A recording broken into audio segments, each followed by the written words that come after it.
Good afternoon, everyone. Welcome to the second session of Sexual Citizens, a landmark study on power, sex, and assault on campus with our amazing professors, Jennifer Hirsch and Shamus Khan.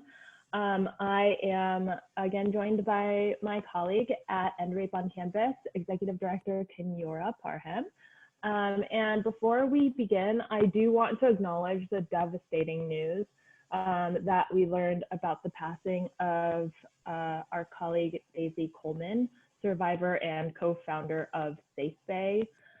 The survivor-founded, student-led national organization whose mission is to end sexual assault among high school students. Through her story, she was able to launch a space with Safe Bay that allowed students to be connected to other survivors, as well as to promote cultural change through giving teens the tools that they need to become activists and organizers on their campus in order to create a culture shift within their schools. So our hearts really go out to Daisy and her family and the entire Safe Bay community. It's a really big loss for this movement. Yeah.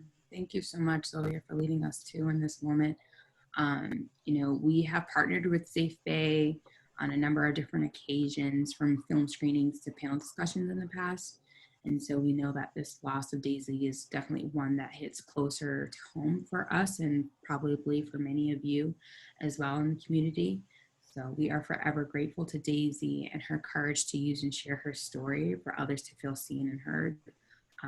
And so if there's anyone who needs immediate help or support or knows someone who needs help, please remember that you can always call on any of the following hotlines that are free, confidential, 24/7, or if you just need to send us an email to connect with us and just, share whatever's on your mind, whatever's on your heart, we are here for you.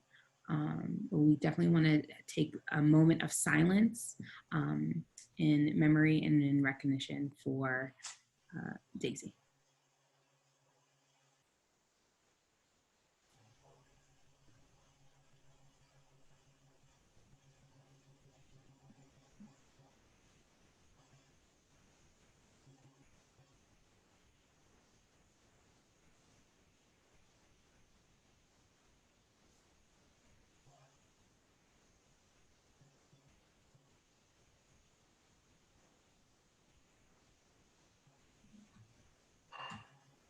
Thank you all for participating in that.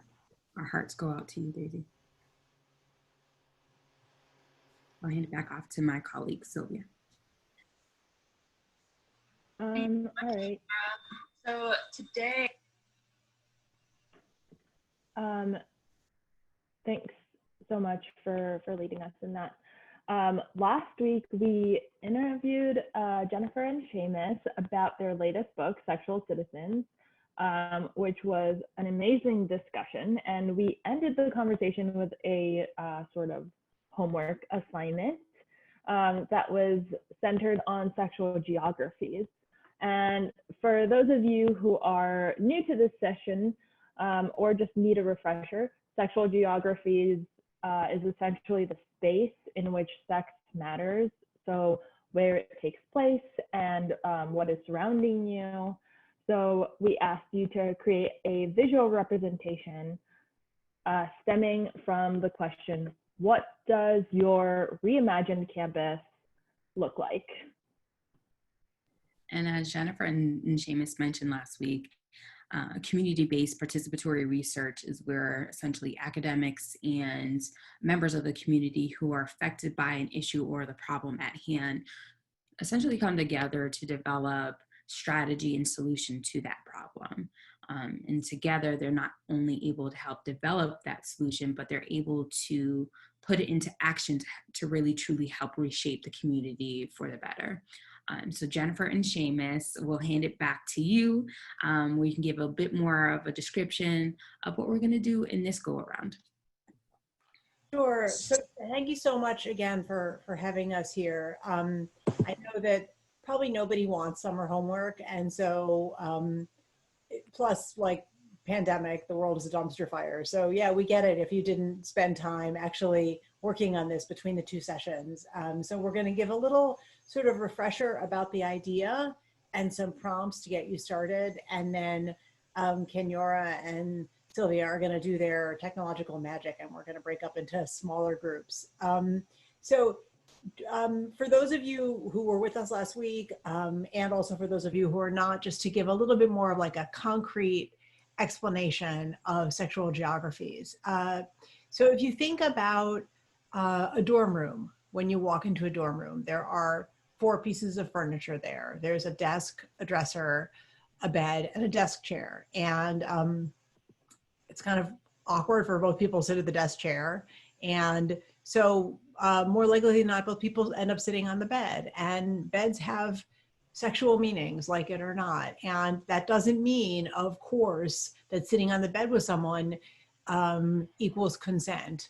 But it does mean that it's a physical structure that channels people into a space in a way that can produce misunderstanding. So like my niece, when she went through her college orientation and she heard the sexual assault prevention educator say, just because someone sits on your bed doesn't mean they want to have sex with you. And then some idiot in the session was like, yes, it does. And so she went out and she bought a beanbag chair for her dorm room so that she would have another place for people to sit, but not everybody can refurnish their dorm room. And so we're inviting you to reimagine what campus spaces would look like in a way that would make it safer for everybody. And sexual geographies doesn't include just dorm rooms. So Shamus is going to talk a little bit about the way inequalities are reflected in the allocation of space across campuses, and even in the relationship between campuses and the places, the communities that they're in. So, to build off what Jennifer said, it's part of the approach of our book is to think about how changing aspects of the environment can change behavior. So, one way that we've thought about addressing sexual violence on campus is to say, don't rape anybody and don't let any of your friends be raped. And that is a strategy, but it may not be the most effective one. And so we kind of are trying to imagine what are the dimensions that are modifiable in our campus environments that could really influence people's behaviors in powerful ways, but maybe in ways that they don't even recognize. So Jennifer used the example of the physical furniture of a dorm room, and that's part of what we're talking about. But there are also a range of campus rules, policies, and informal practices that are seen as rules and policies, but that aren't, that we might consider. So for example, older school students tend to have access to better spaces. And by better spaces, we mean more likely to have, their own rooms, more likely to have control over spaces where celebrations happen, like parties or events. And one of the effects of that is funneling younger people into spaces that older people control. And that's really consequential in the college environment because of power, because of the power that older students have, not necessarily because they're wielding it wantonly over younger people, but because they have so much more experience, they may not even recognize it. And so part of what we're asking to think about is like, what would it mean to question the idea that older students get access to better spaces? That, maybe it's younger students who have kitchens and living spaces that people can hang out in as a way to build community from the day they arrive on campus. Other dimensions would be to look at the multiple forms of power on campus. So how it is that wealthier students, and men in particular, and white men in even more particularly, control high-valued social spaces. And this means taking an intersectional analysis to think about the relationship between gender, social class, heterosexuality, and race, and how at those intersections, we often see how heterosexual, white, wealthier men control the spaces where parties are held, for example. And so how the control over that social space, that highly valuable social space, might be challenged. And so this means thinking about campus itself as a racialized space, as a cis-hetero space, and asking what we could do to, and I kind of hate this word, but I'm going to use it anyway, to disrupt that, to transform it in ways that might give more power of more disadvantaged people over how spaces are used on campus. And so space we can think of as those places where people connect and recharge with people who share your identity. They're places where people have sex. They're places where people can be intimate. And they're places where people can meet across lines of differences in spaces that are equally accessible. And so part of what we're pointing to is not just like, oh, we need more student of color exclusive spaces or safe spaces on campus, but what are the rules, procedures, policies for the allocation of space? How could they be transformed to create greater conditions of equality on campus? And as Jennifer and I have said many times, that a critical prevention strategy here for sexual assault is equality. So how can space not be a reflection of power inequalities on campus, but actually be a social driver to create more equality on campus? And so I'll end there and kick it back to Jennifer, who will bring it home. So I don't know about bringing it home, but certainly maybe I'll bring it to the next place. So one other reason that we wanted to have this participatory element is that Shamus and I, as we observed the activists on our own campus, we saw them really intensely focused on adjudication and on prevention, but in a way that was pretty narrowly defined. So they were pushing the people who provided sexual assault prevention to be more inclusive, to be more intersectional, and that is super important. And we saw in the broader research project that that we were a part of, that there actually are a lot of administrators outside of those that student activists have typically targeted who make important decisions. And so this is an exercise that is intended both as a sort of reimagining of space and also as an expanding of your political project, to be a little bit more concrete about it. So we had this ongoing conversation with university leadership about what we were finding and what it meant for how students were experiencing the campus. And as a result of that, the vice president for campus services, who's the person who makes policies about things like reserving lounge space in dorms and the hours of dining halls, he became one of our biggest allies. Like, he had never seen himself as someone whose job it was he didn't see sexual assault prevention as part of his job. And he started to see himself as a stakeholder and an ally. And he made changes to the actual physical setting of campus in ways that we think were really consequential and good for students. And so as you think about reimagining dorm space and social space and program space and maybe even classroom and study spaces, think about who is the decider in those space allocation questions, because it will give you, like, we hope that you will end today not just with some cool drawings that you can share on Instagram, but also with a different and more expansive campus political project in terms of who you're going to be pressuring to make changes once we all get through this time of not being physically together. About who do you want to enlist in your project of transformation? So with that, I pass it back to Kenyora and Sylvia. Thank you, Jennifer and Shamus. So at this time, we are going to break you up into breakout rooms. There will be about 10 rooms and about 9 to 10 people within your room. Jennifer and Shamus will also be participating in the breakout rooms, but basically we'll be floating around just to help you as you're starting to reimagine what your campus looks like.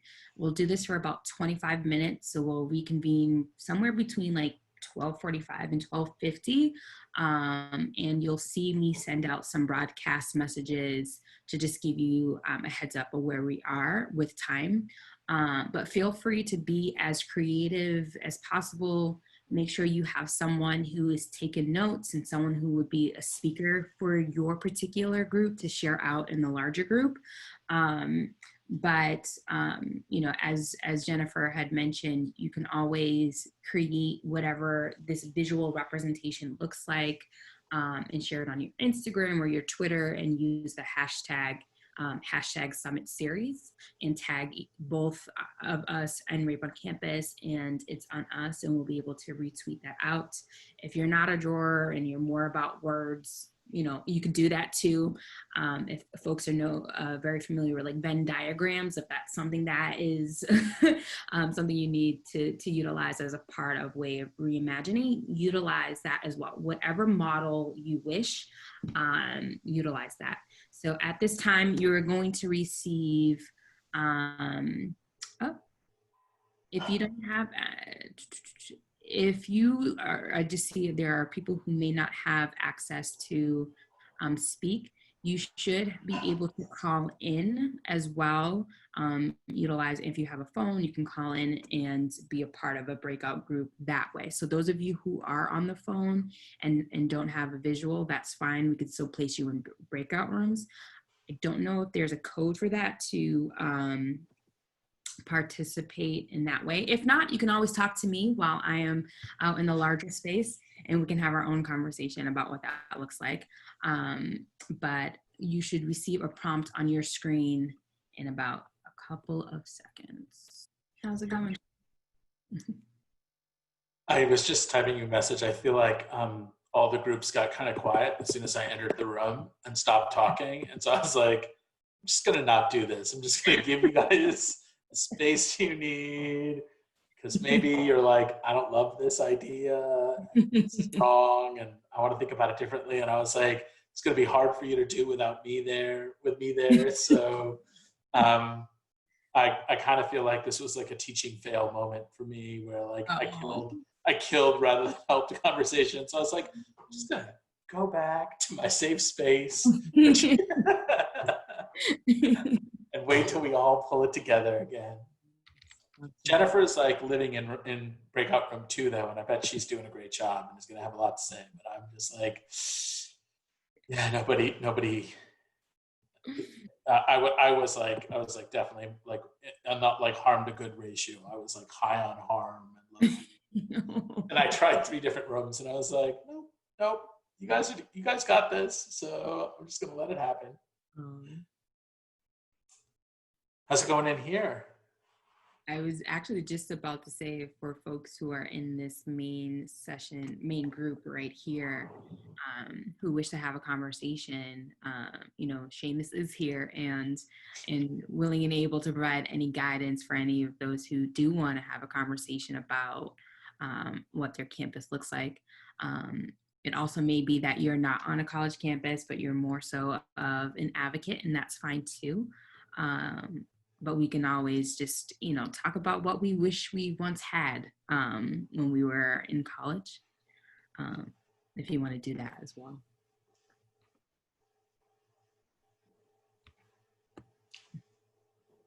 But also happy to be silent and quiet. Well, I feel like the Shamus, Sylvia, and I like just, you know, have random conversation. That's fine. yeah, I was like, if you allow me to talk about my reimagined world without gender-based violence, I could go off for a really long time.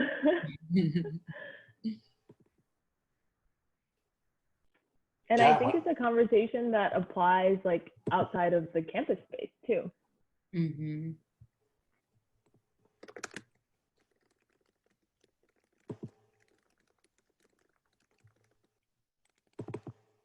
For those of you who are just joining us, I'm going to assign you to a couple of our breakout groups where we're having folks being engaged in conversation about what their reimagined campus space would look like, whether that's from living spaces to social spaces to programming spaces. Like, what would you change on a college campus?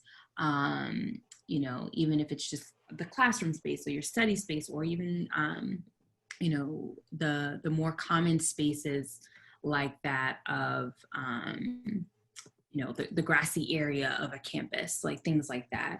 or even off-campus restaurants or things like that? Like what type of reimagined spaces would you live in? So I'm going to assign you to a few of those groups.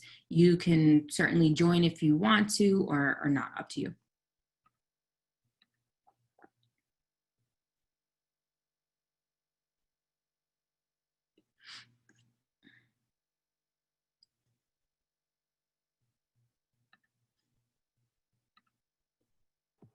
Something I often think about is like on campuses, the increasing like commercialization of space.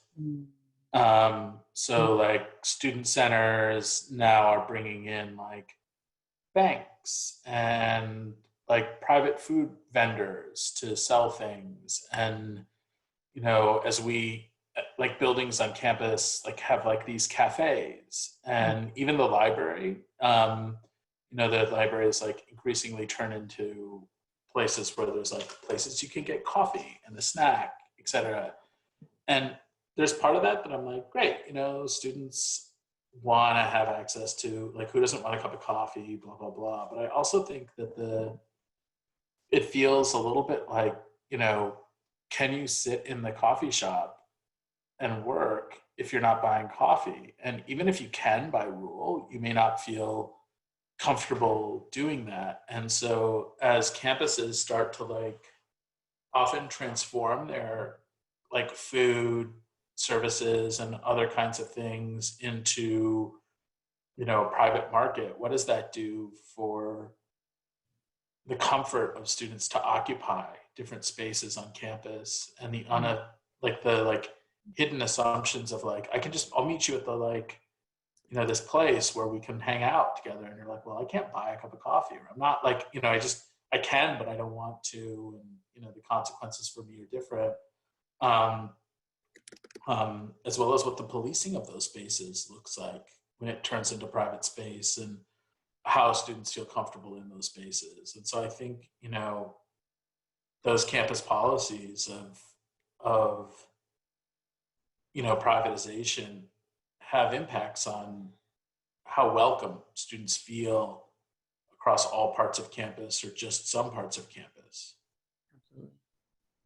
I was saying to Sylvia that I wish if I could only go back in time to really like not only reimagine what my undergrad campus would look like, but to really have had the chance to even have this type of conversation. Because what I noticed, you know, I went to Simmons College, now Simmons University, and our campus was kind of separated between another college. So we had our main college building where all the classes and the dining hall took place, and, you know, administrators and all of that happened. And then we had another college, Emmanuel College, and then we had our residential space, which was basically 2 blocks away. And then across the street from us was what they call kind of like a garden. I wouldn't call it the Boston Commons or anything like that, but it was kind of the smaller version of that, the Fenway area. And, you know, a lot of things happened between, you know, walking from campus to classroom and vice versa, especially for, you know, going to a women-centered college where a lot of assault would actually take place, not directly on the property space, but just in between. And we've had conversations with our campus safety officers and with campus admin to be like, hey, here's what's going on. How do we ensure that, one, there's lights that are on, you know, street lights that are on, invisible walkways where maybe we can, you know, of course, walk in a buddy system and things like that. But just like trying to reimagine how to get from one part of the campus to the next, especially at night for those who have classes at nighttime, or, you know, or maybe they're just simply trying to go from, you know, another college or wherever they're trying to go to. But I remember that being a lot of a central like conversation happening as an undergrad. But never really anything happening on campus. It was interesting. Yeah, I mean, what you're raising is super interesting to me because I think, you know, especially at the Columbia's campus is some similar dynamics to like the Boston context of like spaces of safety are campus spaces, and then there's danger from the population outside. And so what does it mean to imagine a campus space that is a space of safety, but that isn't just for the people who have the privilege of enrollment? And so, you know, how do you think about it where it's not just othering people from the outside, and also, I think creating a false sense of security that like the people here are safe and the people out there who are often not in college and so therefore like less likely to be white and less likely to be wealthier and et cetera. Those are the kinds of people you need to be dangerous of. Like that can expose people to greater risk because they're not actually understanding who's most likely to assault them. And it can create like the kind of broader political community that's really based in, you know, a process of like inequality and othering rather than, you know, broader community building. Absolutely. Yeah. I went to school in a city as well. So I went to school here in DC. And I also, that resonates a lot with me too. And I had a lot of difficulty with space and like being able to take up space as both someone who is a local. So I grew up in this area in Northern Virginia, which is, you know, 20 minutes away. But I also am a person of color, and I went to a wealthier college, and people didn't know, like, I think people couldn't really distinguish me from like, are you the outside world or are you this inner campus? And that was difficult for me. And like, I was in many cases mistaken for not like asked to leave a space because they thought that I wasn't a part of that inner campus space.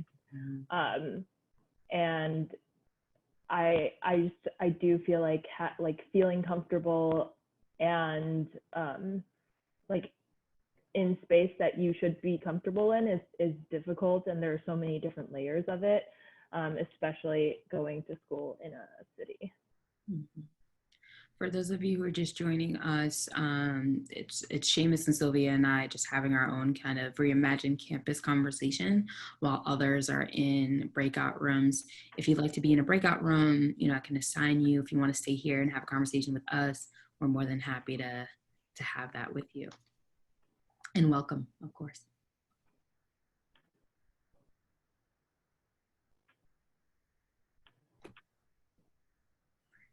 Sorry, I'm muted. I mean, I think the other thing about imagining space on campus that can potentially transform how we think about space on campus is like, you know, when socialization happens.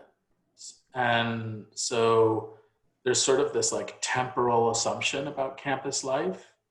So it's like, you know, classes happen during the day and socialization happens later at night. And like, you know, what would it mean for a campus to begin to think about like socializing opportunities and community building opportunities that are happening during the day? And how could that create, you know, greater connections with students who are commuting, greater connections for students who may be older and return to families that they're caring for in the evening, and not have such a stark like divide. You know, the kind of work party culture and the distance between the two of them were really important on Columbia's campus life. And I think one way of challenging that is to say like, what would it mean to create opportunities of socialization during the day? Like, what would it mean to say that the events that we throw that are for students to like celebrate and do things together could happen at noon or could happen at other periods in time, and what would it look like to promote that? And you know, it provides like alternate opportunities for people to meet and interact. It de-centers the kind of like party culture as being essential to campus culture. Mm-hmm. Mm-hmm. Oh yeah, party culture. Oh my goodness. That, I mean, going to school in Boston, it's like Boston's kind of like this mecca kind of college central area. For the white hats, the dudes who wear white hats. Yeah, it's oh, it's like, can I even reimagine what the T looked like, you know, traveling on the Green Line, going from, you know, Boston College and seeing, you know, some of the students there, and like be carrying like caseloads of like beer and everything. And it's like, of course it's the weekend, but it's like I just had a different perspective probably being at a women's college, and then seeing things like that happening around me. But you notice like the different kind of personalities of each college as well. But I've had friends from across almost probably every single college and university in Boston specifically.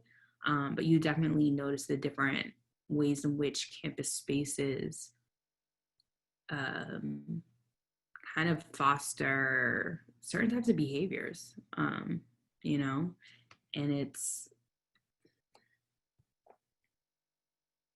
I think looking back at it, it's like, security cameras, street cameras, like, you know, just thinking about all the stories of folks who I know have been affected by just the physical spaces that surrounded them and how that played a role as well. It's just unfortunate. Can you speak more about the security camera? I think from a lot of stories that I've heard from either friends or articles that I've even read, where there are times where like a sexual assault experience would occur and there wasn't cameras around to even allow for there to be some evidence that a survivor could show in their case of what happened. And oftentimes when certain assaults would happen, it wasn't from another student of that campus, or it was a student of that campus, or it was someone within the community outside of the campus space. And of course, this is like I think this was even pre-Twitter, maybe, or actually no, Twitter was around, but it wasn't as much as how we were utilizing it. Videotaping wasn't really a thing. Like we didn't really catch on to that necessarily until like I graduated 2010. So I think the videotaping stuff started closer to 2012, 2014-ish. We weren't like, the use of technology essentially wasn't really provided in spaces that I think would have been most helpful, especially when you're on a college campus and, you know, you want to maintain your own campus security in that sense. So what does that space look like, you know, in order to make sure that you're providing that safe space for your students that go there, and even just the community. You're a part of the community as well, you know. We're actually coming up on 12:50, so I'm gonna have everyone bring them all back. Like, we're taking you back soon. Wrap it up. Back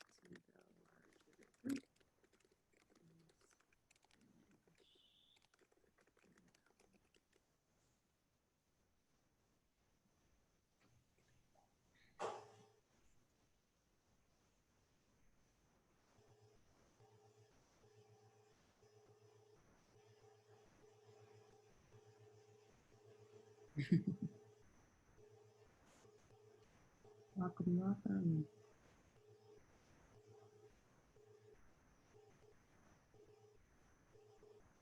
I wonder if I moved Jennifer while she was like in mid sentence. I just realized. Yeah, she was in our group and then she kind of disappeared. Oh, okay. I was like, because I can't like type directly to her while she's in a breakout group. So I'm like, I don't know.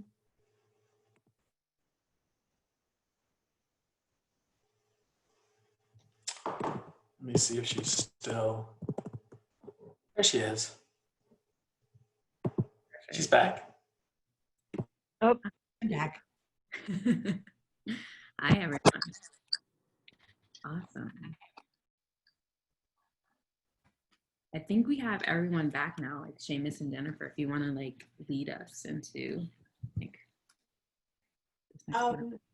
So I think that we're interested really in hearing from you all about what came up in your discussion. I was not the officially assigned note taker, but I hope if it's okay if I just share one observation which like made my brain explode because I thought it was so smart.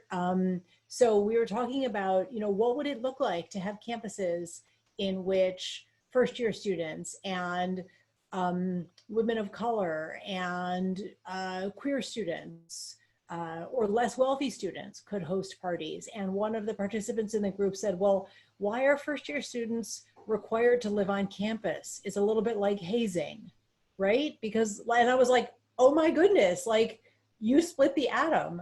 So just as an opener for a way to reimagine campuses, I thought that that was a great way to start for thinking about like the things that we take for granted that actually could be different if we just press for them to change. Absolutely. And Jennifer, you were in group 2, right? I was in I don't remember I was in one group and then I was in another group. So I'm not sure about the names, but I think Tanisha, I was in the group that you were in. Okay. So, but yeah, I don't know, Shamus, if you want to have any observations and then maybe we can do a report back from the groups. Mm-hmm. Yeah, maybe let's just jump to the report back from the groups. Yeah, anyone in group 3 want to share out?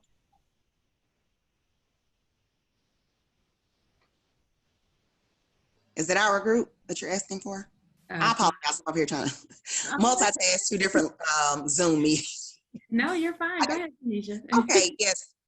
Our group was absolutely amazing. I'm always honored when I'm around vibrant young minds because it gets me to thinking. So one of the things that we discussed was, of course, international students, us being more intentional and inclusive with ensuring that they receive the services that they're supposed to have. So that was beautiful. Letting every student on campus know that they are all important, that there are advocates out there for them, and that they matter to the university. So I think with this new way of normal now, with rolling out the 2020-21 school year, that our group will be intentional and even the game changers on our universities in regards to making sure that our students feel supported, they feel heard, and that they know that they have a safe space, free from any type of discriminatory feelings or actions. That's awesome. Thank you so much, Tanisha. I love that sense of like being intentional with regards to support and making sure folks truly understand that regardless of what is happening in this world and, you know, this new COVID quarantine period, you know, we're still here, we're still a community. Good for your group. How about Breakout 4? Or is someone else speaking? Sorry.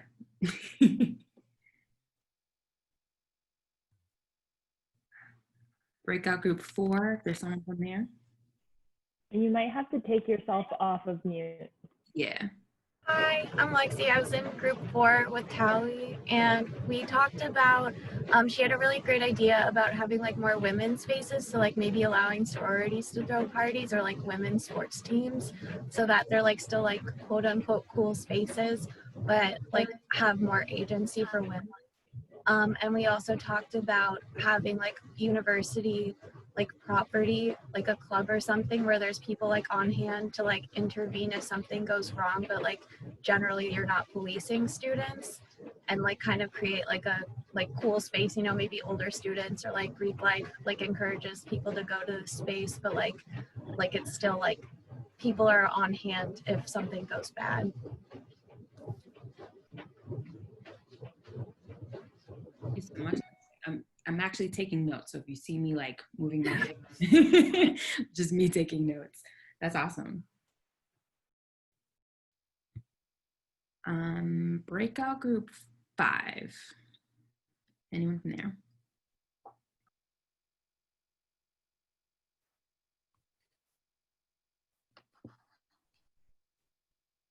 And you may have to unmute yourself too. This is Michelle. I just am not sure what group we were part of. I was in a group with Sansi, Kim, and Carolyn. Awesome. Go ahead, Michelle. Well, we talked about, we had 2 of us that were on campus with being Title IX coordinator lenses. And then we also had 2 folks that came from an advocate lens. So we had a conversation about a few different things, but really stressed the importance of how schools need to invest in more social spaces for these students. Although with COVID and the distancing guidelines, we're not sure how any of that is going to be impacted. But programming, we all really felt like through and through, there needs to be more effective programming. A lot of schools, at least mine, focus on quantity, but as opposed to better quality, where I think students, no one has the time anymore. So sometimes we'll hold events that are not well attended because there's, 4,000 other flyers that get their attention. So maybe talking it over with everyone, like just having less programming, but better quality programming across the board. That wouldn't just have to be, sexual assault prevention programming, but anything. These students are really oversaturated with things. And then obviously physical spaces, moving forward, any new buildings that were to be constructed, obviously really need to have a socially focused mind frame, and take into consideration lighting, access, the physical hours, and the physical size. So. I like that how you said socially focused mind frame. Like that right there, I think is important, right? Because there's a lot of intersectional pieces that could be intertwined within that. Like, we're thinking, you said lighting, just the size of the room, but even about accessibility for folks who have disabilities. I love that. Anyone else who would like to go next? Breakout 6, 7, or 8?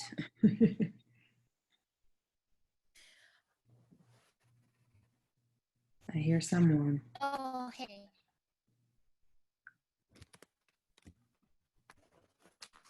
Hi. Oh, hey, my bad. Just. I believe I was from group 9 with Jordan and Gwendolyn. Mm-hmm.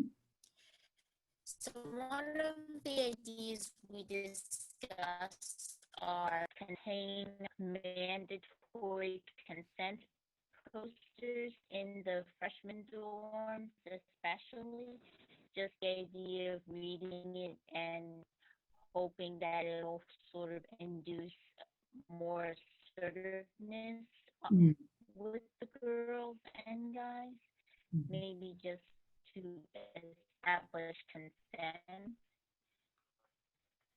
And also another idea that I had was doing more like a college tour or social media search. Like you research the college you want to go to and then type rape, and then you'll find names like on Twitter, Instagram. You just research popular college athletes, which of them were affiliated with sexual assault cases, just generally popular college students, or just tour the rape support groups, ask colleges if there's trauma support groups like that. Then maybe you could talk to the survivors themselves. because people, when they think about searching for colleges, it's always about the money and the programs, but never what about when the worst happens or if the worst happens. Absolutely. Thank you so much. I love that idea that you said about, sorry. Thank you. I love the idea about what you said about, mandating consent posters throughout campus, especially in freshman dorms. And I believe from what I heard you here too is like having a college tour, like some sort of social media research tool where folks can, essentially research their school about, sexual assaults that have occurred, the number of assaults that have occurred, the cases that have been reported. And I wanted to point out that NREAP on campus, it's currently under construction, but it's a campus accountability tool, mapping tool that we've had where we're working towards doing exactly just that. So when there's prospective students who are looking for a college, they can essentially research and compare different colleges and universities that will allow them to see, like, okay, how have they gone about handling sexual assault cases? What is the number of reports that have happened? What are the number that have been resolved? What are the unresolved numbers?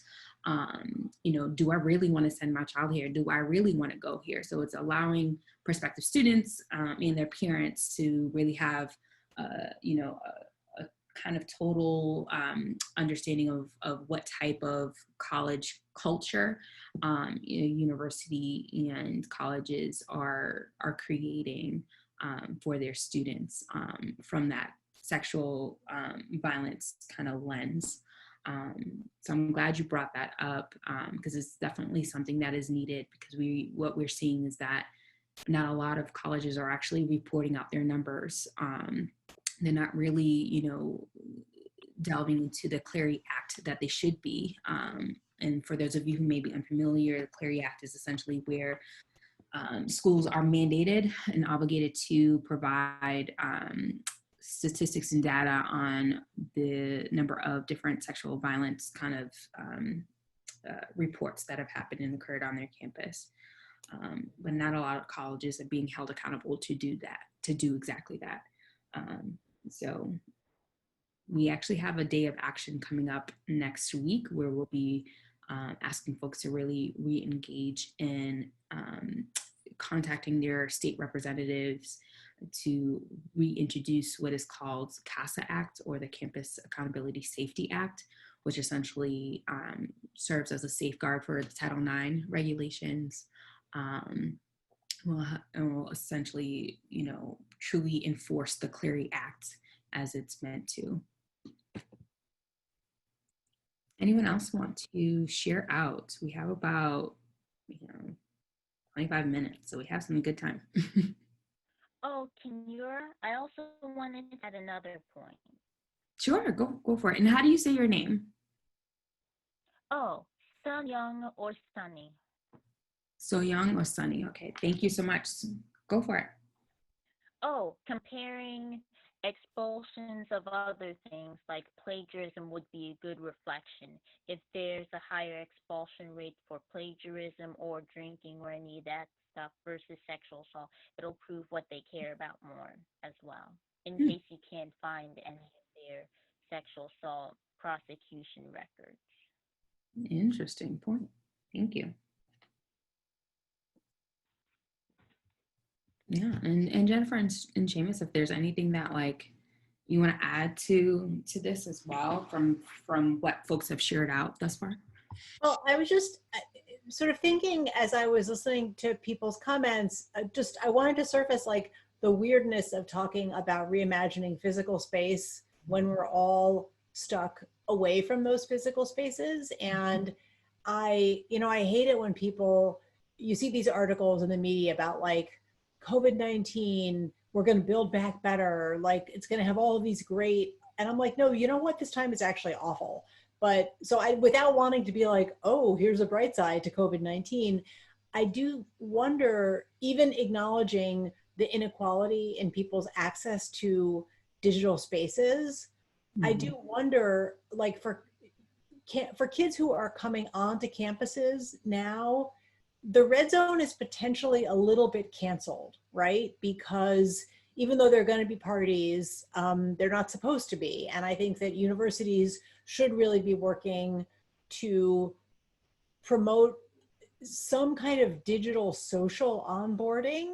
And so I'm wondering about the opportunities to have that digital onboarding be more equitable. I don't know if it's like, you know, one of my sons was like, yeah, everybody should play Minecraft together. I'm like, well, I think that there's a lot of bullying of women in video games. So I'm not sure that like that is really going to be it. But some of you who are more digitally literate than I am, like, should we all be doing Farmville together? Like, I wonder if there are digital spaces that are more inclusive and that could help students create social bonds so that when we get to the after, people feel like they've actually had chances to connect with each other in ways that will translate into real face-to-face relationships.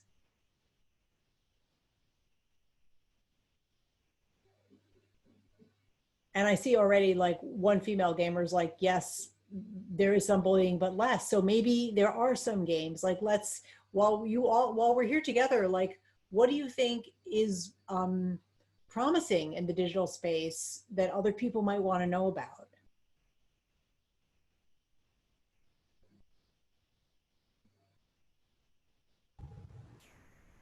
I guess from my perspective, I am not so sure that in-person socializing is honestly canceled. Like, I feel like we can do our best to encourage social distancing on campus. But for example, I work at a school in New Orleans, and in order to space out the students, one of the things that most of the New Orleans schools have had to do is rent hotels near the French Quarter, because we were only having one hotel or one student per room. And so we needed extra dorm space. And so I'm just having a hard time imagining some 18 to 22-year-olds, you know, living in a hotel that's walkable of Bourbon Street and casinos, not doing stuff in their spare time. And I would say that carries over, you know, even for campuses that maybe aren't in as much of a fun location as we are. But just from what I've seen, I don't feel like that age group is as worried as our age. So I don't know that the red zone personally is canceled. I think if anything, people are bored and probably getting on Tinder and doing some of these things even more, looking for connections because there is such a lack in other spaces.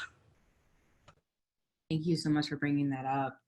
There's certainly colleges that are, some that are going completely virtual, where red zones essentially will be eliminated, but will be less. And then you do have your colleges and universities that are doing that hybrid model, where they're encouraging folks to come back to campus in a social distance way, and then also encouraging people to stay online, especially for those who may be, you know, going back to get, you know, their social work degree, for example, and have to engage in field work. And so there are some of those colleges that are taking that into consideration, as well as some colleges that are just like, look, we're going to come back in full force, in person, do some social distancing.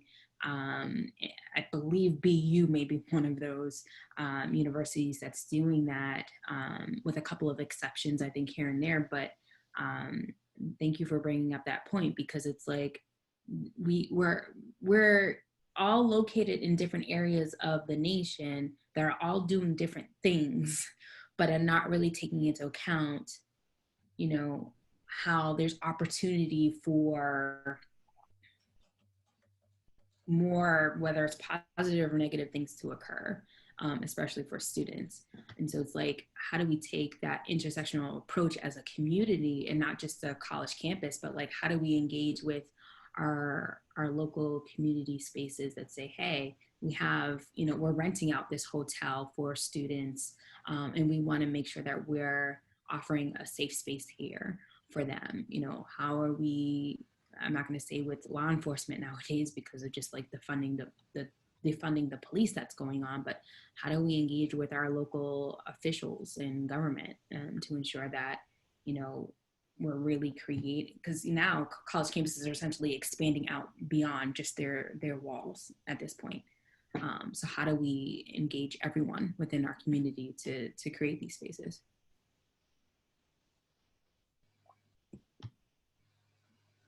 Thank you so much. Anyone else? Like, I don't know, Sylvia?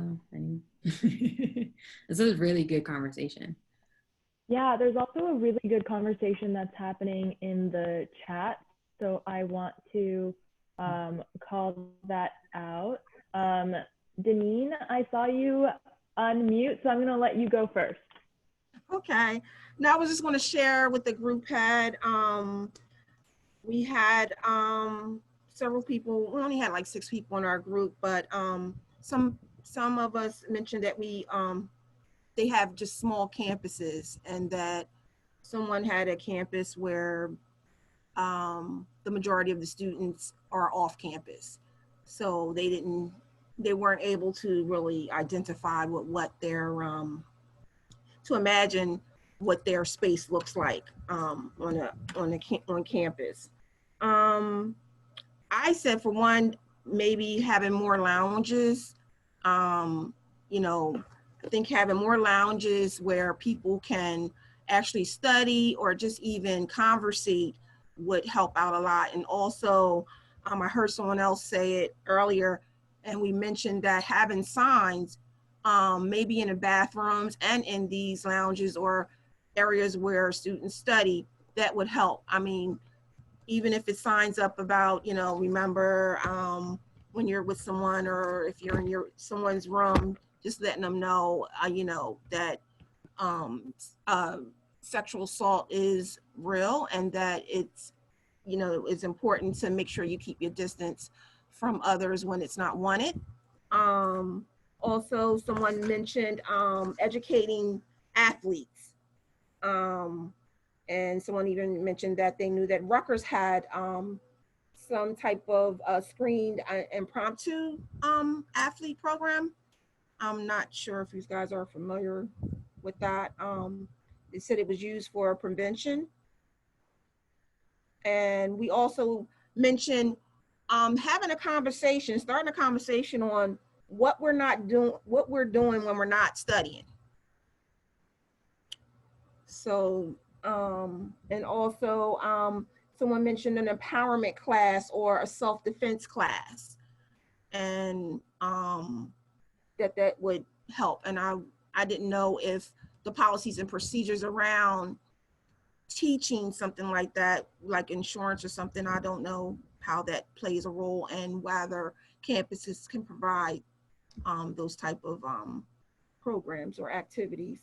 What else did they say? And we were saying make it mandatory. Make it mandatory each year. Someone mentioned, another person was, they have a We Care Team campus training before school starts. Making it mandatory that students interact with some type of presentation regarding sexual assault each year, each time school starts at the beginning of the year. I mean, make it be in person, make it personable, make it that they're engaged, that it's an engaging presenter, and that they can interact, and that type of activity.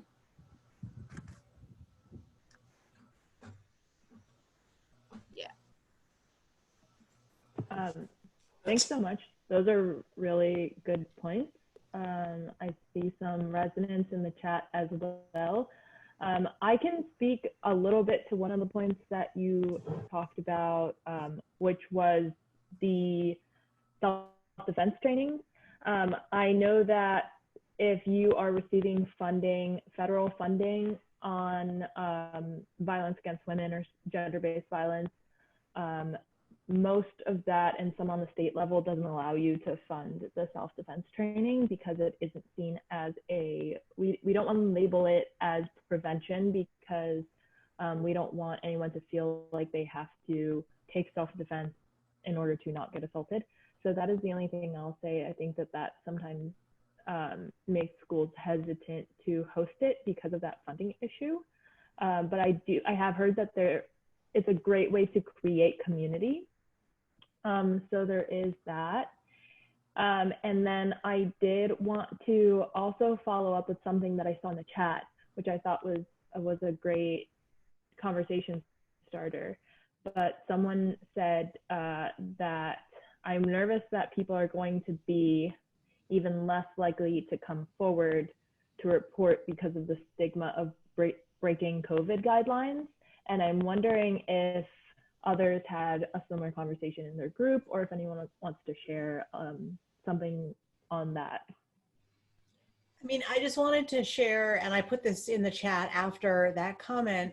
I think that, if you're worried about COVID-19 transmission, then the focus should be, places where people gather that are poorly ventilated with lots of people inside. So that we shouldn't be cracking down on sex, right? That's like bars, but it's also choir practice, right? So there are lots of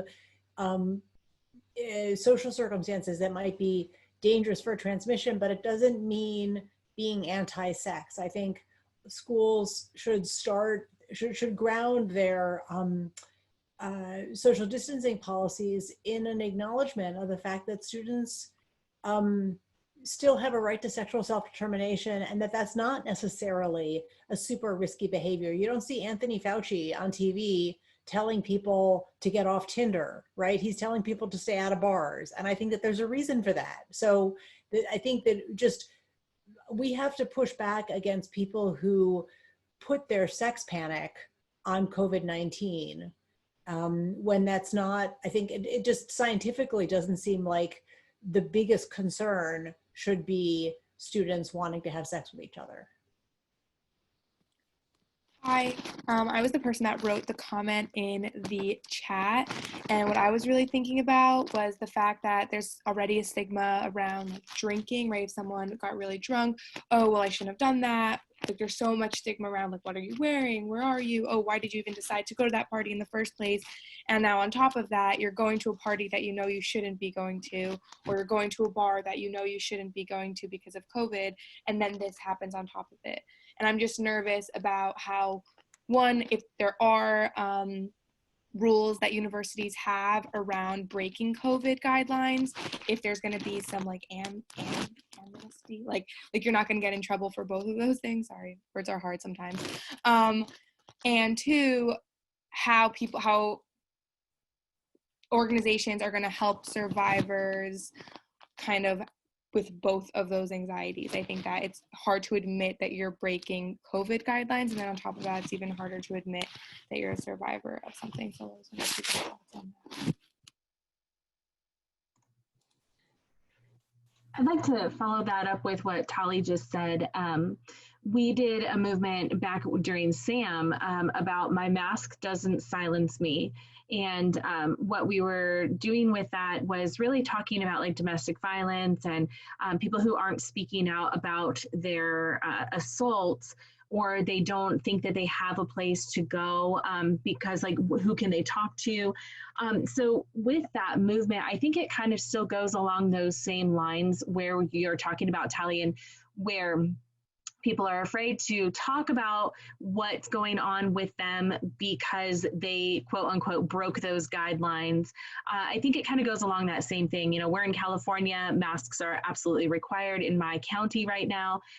So it's one of those things where we found that people aren't even making eye contact with each other anymore. So it's this really weird thing that's taking place. And I feel like those masks are starting to silence people, and people are taking that. So I think you could take a bigger picture of that and really think like COVID is not a good enough reason to silence people from coming forward or speaking their opinions and their thoughts.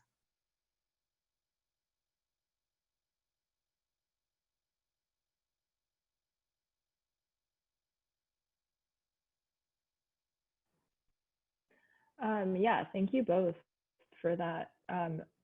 Absolutely. Reporting rates are already so low, so are they going to get lower? So we really appreciate that comment and that conversation. Does anyone from another group want to share? I know we have a couple of groups left.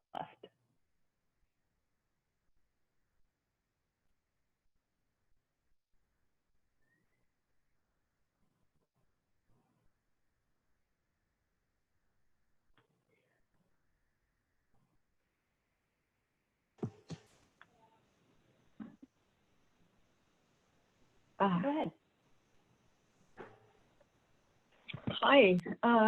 We had a group, we talked about, like a lot of other people have, the social spaces, you know, having places that are available for people to actually reserve on an equitable basis to have gatherings once gatherings are allowed again. Let's see, I brought up the, you know, issue, we've had issues with bathrooms lately, especially when it comes to transgender people who that's the most dangerous place and the place that they dread most, and trying to have more gender neutral bathrooms. We also discussed having spaces for, like there's a place called the Nest in one person's college where student athletes could just gather and be, and it was also, people who are non-athletes could also show up there and hang out as well. But it was just kind of a place to encourage people of both sexes to just relax. And for that matter, safe spaces for a number of us have on our college campuses, like mine is a community college, Santa Monica College, a student services center, or areas where like affinity groups have their own space, like the veterans, transgenders, or LGBTQ, and spaces where people can have things like there's a clothes donation and giveaway or swap. We talked about having clothes swaps because some people have those just as parties. And, you know, we have food pantries in ours, and then maybe, I know at UCLA, we used to have student movie nights and at the student union, if you have a good, strong student union. And for that matter, I was wondering why we don't have dances anymore. But generally, you know, a lot of it was focused around the social spaces. And maybe now in this digital world, it's all the more important that we have digital equity, you know, some way to make sure that people have access to more than adequate computer resources that they'll need. So that's just my add-in now.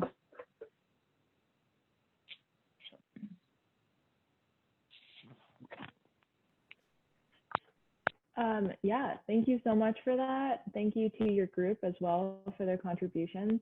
And absolutely, I want to pass it, because I am seeing that we are almost out of time. I want to pass it to Jennifer and Shamus. If you have a response and if you have any closing words too, since we are a little bit low on time. But thank you so much for sharing to all of the groups. I think one thing that came out that I found super interesting was some of the distinctions between non-residential and commuting institutions and residential institutions, and how actually a lot could be learned from that. And one of the things I was thinking about was, I think someone had said, like, you know, one of the people said, like, well, we're a commuter college and so none of this applies to us.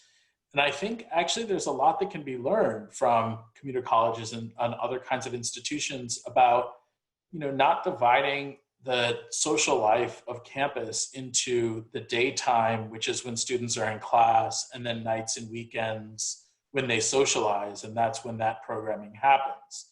And trying to reimagine the kind of temporal arc of student life where socialization and connection can happen in spaces at multiple times throughout the day and throughout the week, which could provide for multiple different forms of opportunities of socialization and connection that aren't just about being at a party. I mean, one of the things that Jennifer and I saw within our research was how, you know, campus experience as an experience of drinking and partying is not equally shared among students. White students drink a lot more than other kinds of students. Men drink more than women. And so if the culture of campus life is about a culture of parties, it's in part biasing campus life towards whiteness, heterosexuality, and men. And so what can campuses do to start to think about, like, what about creating gaming communities? What about thinking about during the daytime and other time periods where people do things together that don't require them to be there in the evening, that don't require them to be there on the weekends, et cetera. And so really pushing the bounds of what, how space is used, and maybe challenging some of these fundamental kind of dichotomies that exist about work and play on campus and the times that those things happen. Jennifer? Yeah, I mean, I think if this is a time of, it's a scary and stressful time, but it's a time of a lot of change. So if campuses are going to be putting tents outside, let's make sure that some of those tents are, that the tents are equitably allocated. And, you know, maybe there are some tents for religious experiences. I just think to think about like what can be changed now. And then I was thinking as I was listening to Linda speak about, and she mentioned bathrooms, about how much the physical space in New York, you're going to think this is like, what is a connection, but just stick with me for a minute. How much the physical space in New York has changed over the course of my lifetime. When I was growing up, there was literally dog shit all over the city everywhere. Because that was before there was a rule that you had to pick up after your dog. And, you know, when the ADA was passed, that mandated curb cuts, so that now when you walk around the city, it's still very, very hard to navigate for people with a disability, but it is a little bit easier than it used to be. So I point to the dog shit example because it just underlines how like policy changes can transform the environment for everybody, so that literally like we are not stepping in other people's shit all the time. And I feel like that is a little bit of a metaphor for the power of like large population level interventions to prevent assault. But then, you know, the curb cuts remind us of the ways in which universal design, which is particularly organized to ensure that people with disabilities can be full members of society, has actually benefited everyone. And so I think if we turn that universal design framework to our campuses, and you know, on the Columbia campus, when we did an audit of it, there were 3 ramps on the whole campus, right? So like clearly there's so much more work that needs to be done to be disability inclusive. But I think that the universal design question like could apply to sexual assault prevention. How can we build campuses where everybody from the minute they set foot on campus, whether it's as a commuter student or to live there, feels an equal sense of power and citizenship? And so that's really like the challenge that we put back to you, is to think not just like the Title IX work is vitally important. And now more than ever, we need to hold institutions accountable, but to think more broadly about who else you could enlist as allies in making changes on your campus, so that we can build communities where everyone can thrive. And thank you. Thank you for being part of this conversation.